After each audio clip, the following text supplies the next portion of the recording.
Усяго 20 кіламетраў ад Варшавы. Ціхая мясцовасць, палі, дарогі, звычайны прыгарадны пейзаж. І цяжка ўявіць, што крыху больш за 100 гадоў таму менавіта тут ішлі жорсткія баі, а лёс польскай сталіцы заставаўся невызначаным. Мы в Асове, у музеі бітвы Варшаўскай 1920 года. Лета 1920 года. Польша аднавіла незалежнасць менш за 2 гады таму, але на ўсходзе ўжо ідзе польска-савецкая вайна. Чырвоная армія наступае на захад і ў жніўні набліжаецца да Варшавы.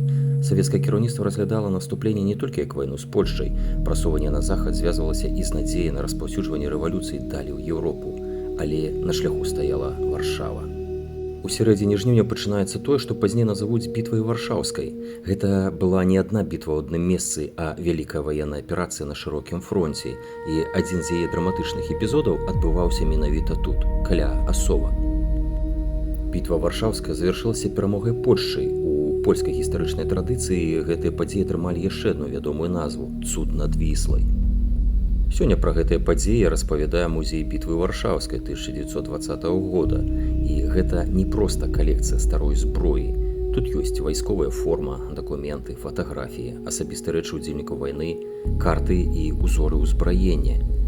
Але побач з сапраўднымі гістарычнымі прадметамі працуюць сучасныя мультымедыйныя інсталяцыі. Карты паказваюць рух войскаў, рэканструкцыі дапамагаюць убачыць, у якіх умовах ваявалі салдаты, гук і візуальныя эфекты ствараюць адчуванне прысутнасці ў падзеях. Гісторыя перастае быць проста наборам дат. Ёсць яшчэ адна прычына, чаму гэты музей варта наведаць менавіта тут, бо ён побач з рэальным месцам баёў, палі, дарогі. Тэрыторыя, якая ў жніўні 2020 года на некалькі дзён апынулася ў цэнтры вялікай еўрапейскай